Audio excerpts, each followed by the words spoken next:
The National Investor's motto is, you can get information anywhere, but here you get knowledge. And for well over 40 years now, Chris Temple has imparted that knowledge, an unparalleled, understandable, and useful take on the big picture of the markets and of our world. Here is Chris with today's topic. Welcome back, folks. Sticking with my recent augmented theme of taking profits, which you probably should have been doing a month ago, as I started advising our folks here from the maybe in some cases overextended stories in precious metals, definitely from your positioning vehicles like exchange traded funds, where we pretty much cut our recommended allocations about in half.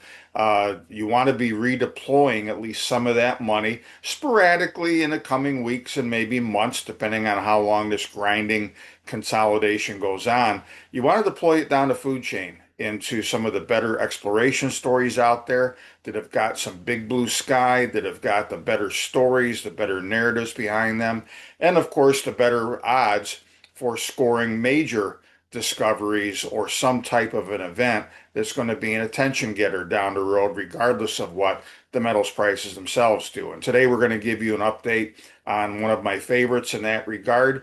It's Arizona Gold and Silver, which, as you see here, is listed on the Toronto Venture Exchange under the symbol AZS. Here in the US on the OTCQB, its listing is AZASF. And there are a couple of major advantages I think that this story has compared to some others. It's in an area in extreme western Arizona, not too far from the Nevada border. Nevada has had a lot of activity over the years in gold and silver. Arizona statewide, relatively less, even though, as you see here, the Oatman District is not too terribly far inside the border on the Arizona side as opposed to the Nevada side to the west. The Oatman District is fairly well known, but relative to a lot of the bigger camps in Nevada, let alone other places, it's not had nearly the mining activity and certainly not the modern day exploration, as has been the case in Nevada and elsewhere. But the flagship project that Arizona Gold and Silver has is the Philadelphia property that is in the Oatman District. It has two other projects, as you see on this map right here, one of which, Silverton, we're going to touch on a little bit today when I bring on Mike Stark, the CEO of the company, for an update. That's had some reason to be a re-emerging story in the recent past, as you're going to learn. But before we get into all of that any deeper, the usual preliminary, Mike and or myself will likely be making forward-looking statements as those are construed by securities regulators. So bear in mind that we all have good hopes and aspirations and good intentions, but things don't always go as you want when you want. So you got to make sure you do your homework, and also keep in mind that until we have a bona fide resource down the road, and we're, the company or somebody else, as the case may be, is actually mining down the road, there's still a lot of risk, obviously, inherent in exploration stories. But that said, one of those things that I really liked about the Philadelphia project to begin with, and we've discussed it a couple of times in the past with both Mike and with his head geologist, Greg Hahn. I discussed this in detail when I first wrote up the company. A lot of that information we've archived, we can send you that, is the fact that the Philadelphia property and the main area that they've been targeting, it's kind of unique. It's kind of, in the past, what happened in a lot of hard rock mining scenarios is, whether it's in Canada, whether it's in the Western US, South America, wherever the case may be, the old timers, before you had today's technology and equipment, they would visibly see gold bearing material on the top of the ground, usually in what would be called an outcrop area. And the typical practice for a lot of decades back when was that the old time miners with their picks and shovels and whatnot would chip away at that material, follow it wherever it led for as long as they could. That was how they located these types of ores. This area, by contrast, did have a couple of outcrops like that, but otherwise this was covered, as we've described it in the past, by a kind of a rhyolitic dome. I won't get into all of the um, geological and physical descriptions of that, but basically you got this big cover over the main part of this ore body, or we believe ore body, in Arizona. And so it wasn't something that jumped out and grabbed people, especially when there's activity going on in other places.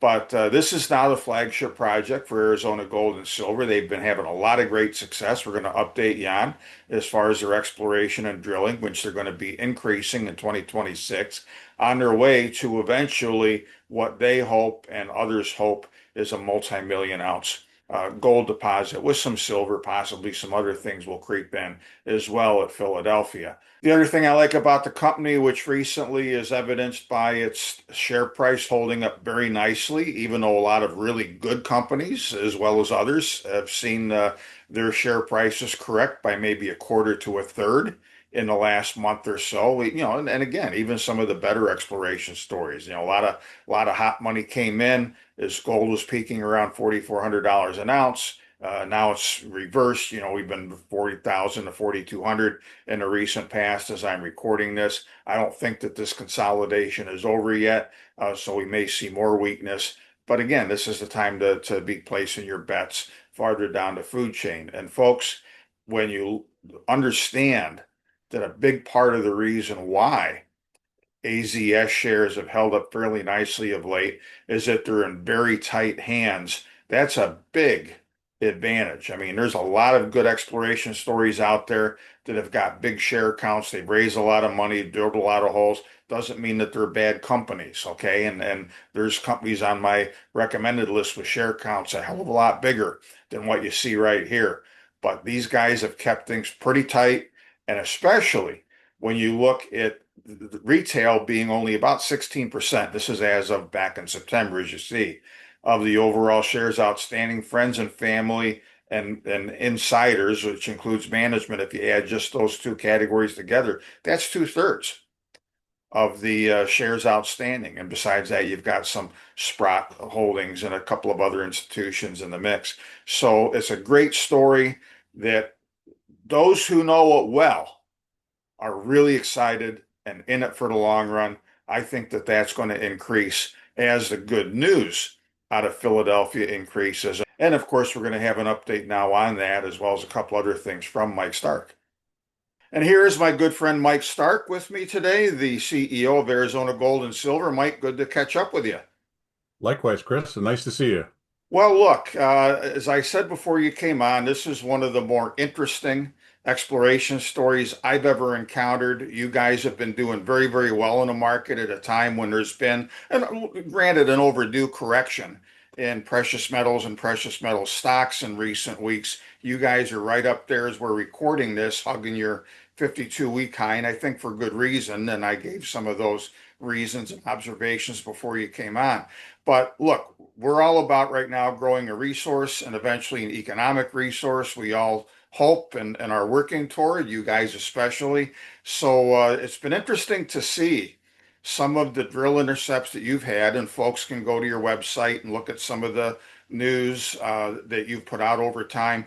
The most recent hard numbers you had assay wise were really cool. I mean, back in the middle of September, you put out one hole that showed over 9 grams of gold per ton, 34 grams, so just slightly over an ounce per ton of silver, and better than 20 meters. That's a good hit. And I mean, people do these formulas, Mike, where they multiply the meterage by the grams of the metal that you're looking for, and they come up with a number. And I know people put out these on a regular basis. Which companies this week or this month have had the biggest hits when you combine the meterage and the grade? And you were right up there with that one. Well, thank you. And thanks for the kind words, Chris. Look, this is a real team effort, and I'm really proud, really, really proud. The numbers that you were speaking of were exactly that. They were not only happy and impressive for us, but our shareholder base was really pleased as well. And on top of that, I'll include 38 meters of 6 grams, 5.6 to be exact, sorry. That's a significant interval and on a vein that is so robust. It is getting bigger with each hole. We're very fortunate. Every hole going down dip has increased width and grade as we've descended down on this now, down to over 1,000 feet now. It's the cleanest material that Greg has ever had the fortune of working with and on. Greg is my VP of Right. Exploration, you may know. Look, we're modeling the Oatman District here, and I'm touching wood as I say this. We've been very fortunate, but it's also because of the work that Greg has done now for the last 4 years studying this and analyzing it. There is a very good logic that the deeper we go, the higher the grade. And he has reported that on news, on camera, saying, I love these textures, but it's not still what I want to see. And every time he says that, we go lower and the grades improve. I am never going to promise this, but the Oatman District, that what we're modeling, is at about 875 to 900 feet, I guess it was. They blossomed into this big area where they produced 1.1 ounce per ton material. Wow. And I won't promise that, No. but I did take this and grab it. This was our 45-gram material. And as you can see, the textures are really, really unique, Yeah. but we see it at the level that we're at now. But this is not what he's looking for. He's looking for less calcite, or sorry, more calcite and less bladed calcite. Right. And each hole that we drill, it gets a little fainter, a little fainter. So I think we're really onto something. I have to be careful. Look, the lab's going to report what it does, but we've hit it, and we've hit it continuously, Well, and it's not showing any sign. yeah, and I asked you the question I did, Mike, because it was kind of a fat pitch because I kind of half knew the answer already. But what you usually are used to seeing is not only an increase in precious metals grades as you go down, but at some point hitting a porphyry system. And they're all over the Southwest US, we know, especially in Arizona. And, at what point do you think that that might enter into the calculations? You haven't hit any copper yet. And like you said, we're No. going to get to the metallurgy question in a minute. So far, this has been pretty clean kind of stuff that Greg Hahn wants to see. And incidentally, folks, and I didn't say this before Mike came on, but I have a link in the show notes here to a conversation I did sometime back with Greg. It's only dated by the date, it's many months ago, but Right. the background that he gives on the geology and everything there, and some of the predictions he made back then, which have come true in the year 90 Exactly. months, that's Exactly. going to give you some really good foundation of this. So we don't have to reinvent that wheel in this discussion. But so as you go deeper, Mike, and I've been following the news, of course, as you know, as it comes out, you're going to be looking at growing this resource even more. Yes, I agree. One of the things that Greg quoted, and I encourage people not detracting from your website, Chris, but on our website, Greg has done interviews that we've done live on site, and he openly said that this vein, based on the textures, looks and appears that it can go well beyond 2,000 feet. Now, the Wow. quote was, it can go another 1,000 feet. We're already there at 1,000, so it can go to 2,000 feet before he believes where he is really looking for that sweet spot. Well, that's magnificent. I mean, I could not ask for a better opportunity. We are now proving out a long strike, which is hole 157, 158, 159. We have confirmation on 157. We won't discuss grade because we can't. The lab has it. By the weekend, I hope, everything going well on the drill, we'll have confirmation on 158 as well. That is a significant step out, 200 feet or 60 meters, whichever you prefer to use. But it's big step outs, and that means a lot of girth to this system as well. And that was news you just put out last week where you announced a big intersection of this vein that you've been chasing. And again, when you go out 60 meters, some more than obviously more than half the length, going on two-thirds of the length of a football field. Yeah, And you just, fill in the blanks in between, theoretically at least. I mean, this thing just keeps getting bigger. So ultimately, you've really got two kind of potential targets going on here. And, we've got to remind people there's no mine here yet. There's no qualified resource here yet that you start putting economic numbers on, but you're getting there. We're going to address that too. But you're expanding the size, you're expanding the footprint. You recently asked the Bureau of Land Management for permission to increase your footprint at the Philadelphia project, have a number of new drill pads added, and that's anticipated for next year. That is correct. It's over 200 acres of disturbance, Chris, and we could perform multiple drill pads from those locations. What we're being permitted on is we have 18 in mind, 18 drill pads, and we can do multiple holes from each one of those pads. One of the most important is to get up and in behind the red hills where we can go down dip of 1.3 or 1.56, excuse me. 1.56 is our largest and our thickest interval to date. We would like to go down to as much as 2,200 feet below that, excuse me, down to 2,000 feet by the ability to go around the backside of the hill and drill into it. This vein goes down at a 70-degree angle. And therefore, the pad that we're on now, it may be a little risky to take that shot. And I'm not one that takes a shot when you don't have to. Look, I'd rather step out along the vein. Let's get some girth to it instead of taking a shot and maybe it deviates and it looks like we missed. No reason to do that. That angle from the pad behind the hill will be almost a 45-degree angle. Then we'll get a true width out of it right away. It's the way to go. Right. Now, before we move on to some of the more recent news that added a little bit more blue sky and a new recently sexy story to the company, I want to ask a couple more questions about what you're doing at Philadelphia. Now, you and I talked a few weeks ago after you put out a press release on some of the leach testing work that you're doing, because part of course, over time, of fleshing out the economics of a project is that obviously it's one thing to have X amount of gold and silver Yeah. in material. The question is how much of that can you get? How easy is it to get? What's the cost, et cetera?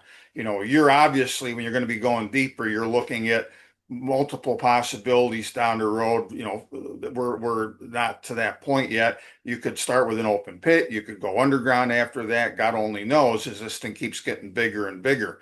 But so far, as you came out with that news on the 15th, you guys are pretty happy with that metallurgy work that you're doing as far as recoverability. So tell us about that. Extremely pleased. We're up 15% above what was priorly measured and indicated on that area. We have using a high pressure crush system, Chris. It's about a $7 million investment. That $7 million is nothing when you start looking at 15% higher recovery. That I'm really pleased at. And then again, this is Greg. That number of 80% return is now 82, and we will work it till 85, and then we'll cut it off. Now, I have to be careful again. We're at 82 now, and it looks like every 10 days we gain a percentage. So when we get to 85, if we do, which I think we will, then we'll cut it off. That's fantastic results on a open pit heap leach operation. 85% is extremely good. What is even more encouraging from a milling operation, it's 100%, 99 to 100% return in 48 hours. Can't ask for better than that. No, no. And this is interesting too. I mean, the silver recovery, of course, is not as high as that, and it never is with Right. pretty much with these It's kind of about projects. 54%, 54% right now. And it is climbing, but it's not 80. Yeah, And I like your comment. Look, we did a metallurgical test very early when we hit the system, and we hit it on the north end, so we did it then. And I said to Greg, I said, "Isn't this a little early?" And he said, "What's the point of spending shareholder money if it doesn't leach?" There you go. yeah. Very thoughtful, very mindful. Well, and another example of that where you guys are concerned, you and I have had the conversation, and I'm going to pat you on the back here as well. I asked you about how often you get the question, when are you going to put out a mineral resource estimate? you Yeah. know, and sometimes it makes sense to do that, sometimes it doesn't. In this case, it doesn't make any sense to do that, to spend time and shareholder money to put out an estimate, especially when you're going to be increasing the amount of drilling activity going into next year to drill out a much larger area. The point will come you may do that when it makes sense. But tell us a little bit about that thought process too, Mike. Thank you, because that's really where I stand on this. We've had several meetings as a board and a team on this, and why put out a resource when it's obsolete and maybe 2 to 3 months later? Really, quite honestly, whatever the number is, you'd be pegged at that number. That's what they have. And a lot of investors would think it's over at that point. We have not seen any limitations in this drilling ever. It's open in all directions.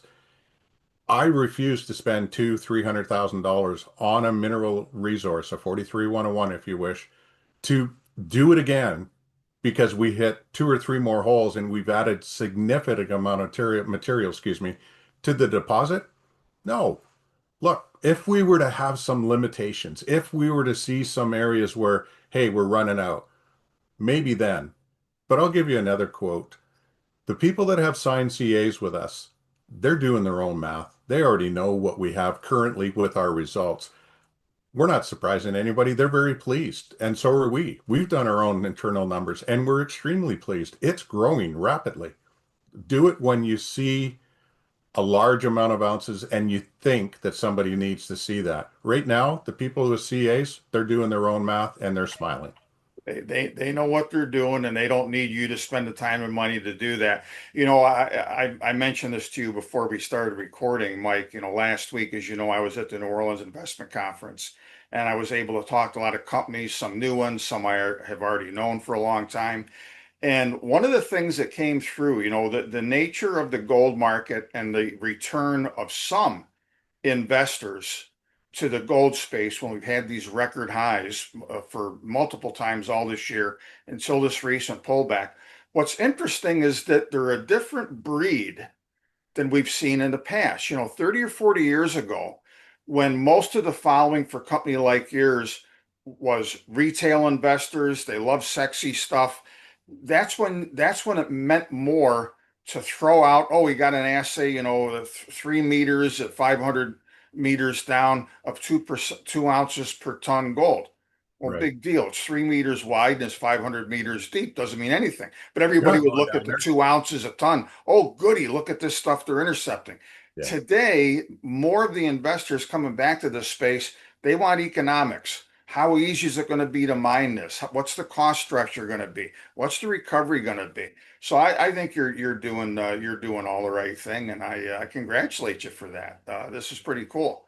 Again, we're led by a very strong VP, and you have a team that has been there, done that. If you look at our board, I am most pleased with our board, including the advisors. Look, these guys have all been experienced for years, and they wanted to be part of this because they see the potential here. Economics is amazing, Chris, and it also has to be jurisdiction, location. Sure.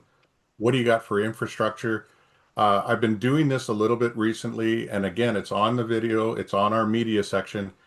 We've got power, we've got water, we've got infrastructure, we've got the easiest driveway. I just filmed the old Highway 68, and it's about a 2-minute drive for 1,000 meters. But it just gives you the idea of how big this is and how much we haven't looked at. We've only looked at roughly 3.5% of the property that we own. That's it. Wow. And Yeah. and you and I know that deep down you guys believe that you're going to uncover anew, if you will, because there's been mining sporadically over the years, a district that people had long forgotten about. You know. That's an exact quote out of Greg. Look, Nevada, if this was in Nevada, it would have a million drill holes in it by Oh, hell now. It yeah. wasn't. But you know what? We're 6 miles away from Nevada. Like, go figure, right? We're Yeah. in the Oatman District of Arizona, which is the gold district. And here we are, and it's gone unnoticed. So, I mean, kudos to Greg. Greg has been watching this property since 1994. Yeah. So there you Yeah. go. That's great. Persistence, Well, patience, patience. Well, obviously, as the strong hands keeping your share price up have attested, a lot of people are on board with this story. I've been on board almost since you started. I think it's a great story. And again, the geology, you know, I know just enough about geology to be dangerous. I've been around these projects for 40 years here and there, North America, South America, the US, Canada. And this is one of the more unique things that's out there. It's really cool, and it's a great story. Besides a potentially gangbuster investment for people to get into this right now, and especially before you guys really get discovered by the broader market. One more thing I want to talk about before I let you go for now, Mike, and folks. Keep in mind that on the show notes, I'll also have those links that Mike mentioned, so you can go and watch these different videos and kick the tires. Really cool story, a lot of good geology if you're into that. Really, really good story. But though Philadelphia is your flagship, you've also got a couple other projects, one of them being the Silverton Project up in Nevada. And like other companies have done in the recent past, in years ago, companies would drill for gold or for copper. And if you had antimony, if you had some other materials, you threw it away. You didn't need it. Back during World War II, there were a few high profile mines that were geared specifically for antimony and lead and tungsten and things like that, and zinc that supplied the war efforts and such. But now all of a sudden, companies are going back and finding, can we repurpose Yeah. projects Yes. and look at, something like antimony that was thrown away in most places years ago. A lot of people watching this have heard of the Perpetua Resources story in Idaho. I mean, Perpetua took over an old gold project that nobody really cared about. It wasn't exciting to anybody. All of a sudden, it got exciting. Of course, the price going up for gold didn't Yes. help, it didn't hurt things. But also when he realized that there's recoverable antimony and enough of it to matter. Now everybody's been all over that story and a few other ones. And notwithstanding, and people who follow me know that this is my position, notwithstanding the fact that I've told folks recently near their peaks to sell some of these kind of things that we were in, locked in some nice gains, they're going to come back. These stories are going to come back. This so-called deal that President Trump and President Xi signed a couple or 3 weeks ago is at best a temporary truce. The long-term trend still is going to require this country to take back control of our own destiny and get these things that we're dependent on China as well as other countries for. So that quick commentary out of the way, you guys came out with some news on your Silverton project recently where you went back, and not only is this a prospective gold project, needs a lot of work, you're now nowhere near as far along as with Philadelphia, but now you've got another reason to go at this because of the antimony. So tell us how that came about. Yeah. Well, antimony going from $5 a pound to $57 a pound, that was one. And the size of the footprint that Greg has been aware of for some time is 400 meters by 900 meters wide. Depth, obviously, we don't know because we haven't drilled it. But it is a significant target. And if we can prove up, let's say 100 meters of that, 300 feet, Chris, it's a massive antimony deposit at that point. So it shows you how rare antimony really is. And we had a fabulous almost 8 gram hit on one of the actual channel samples that Greg did. So look, it's there. We know that. It's the thickness and everything else. Time of year right now is not the best because, of course, it's at a higher elevation. But without giving away too much, yeah, we're gonna take a look at this, all right? And as a company, as Arizona Gold and Silver, we will take a look at it ourselves. Okay, so you're not of a mind to farm this out and have somebody else come in. You want to do at least some initial drilling yourself and Exactly. flesh it out. Look, Good. it's flattering that some of the people that have expressed interest have shown the interest that they have. But if it doesn't meet our expectations, our payments on this property, because we've held it now for 5 years, are nothing. I mean, when I say nothing, believe me, nothing compared to what it would cost today. Sure. So why not hang on to that, keep it for shareholder value, our shareholders, and let's take a look. I don't want to use the term look under the skirt, but let's drill it a little bit and let's see what we got. If it's there, remember, every one of those samples returned a gold sample as well. And that was our primary reason for hanging on to it. If we got both elements, again, it must be proven, but if it's there, as Greg said, this is a Carlin type possibility. Wow. That's a big deposit, big deposit. And I like our odds on what we're doing now. And if I can shift that attention a little bit over here and have two projects working together, I wouldn't be prouder. Not bad. Okay, well, Yeah, a lot of good stuff going on. And again, the share price belies the story, I think, and how strong it's been. And yet, folks, I'll tell you that if these guys have what appears they do, from the drill holes, from the assays so far, from these latest holes, which are now expanding Philadelphia's footprint prompting Mike and his team to want to drill even more next year. This is still very, very early in this game. You've still got a lot of blue sky here. So, Mike, congratulations on everything accomplished to date. We're going to look forward to keeping up with you on this. And folks, once more, there's going to be a lot coming out from yours truly in the near term. We're going to be updating my signature precious metals piece. This is still not your father's gold market. I just had this in my regular issue of the National Investor for our paid members. And I've said this to a few people recently, Mike, you may have seen this, that even though we were overdue for a correction, I mean, gold went parabolic. I mean, come on, I don't care what it is, even AI stocks eventually. You don't go parabolic from 2,000 to 4,000 an ounce in several months' time without consolidating and pulling back. So that was necessary. It's healthy. But that said, the environment and the foundation for the gold story right now is light years different than at any other previous time that we had spikes. People got excited and gold pulled back. The world is very different now, and what we're having to deal with is very different, and a lot of reasons for that. So if you are seeing this video, you're not already on my mailing list, make sure that you get a hold of me, sign up, because you'll be seeing this precious metal centric stuff out between now and when we get into the holiday season. And you really want to take a look at this, because among other things, what I'm telling folks to do right now, we took some profits on ETFs. We took some profits on some of the bigger names and stocks that ran a lot, some of which I still like for the future. So we didn't sell all of them. But my advice to people then, a few weeks back when I was telling folks that, and my advice to you listening right now, use this opportunity to redeploy some money down the food chain into companies like Arizona Gold and Silver. And I think you'll be very, very happy. So, thank you, Chris. That's very well said. Not for our own benefit, but I agree with you very strongly. Right now, the juniors are still undervalued. Ridiculously so. Yeah. Ridiculously and the big boys are running out of their resources. So the shopping list is getting bigger, right? Right. Very much so. All right. Well, thanks very much again, Mike, and we'll see you again soon. I look forward to that. Thank you.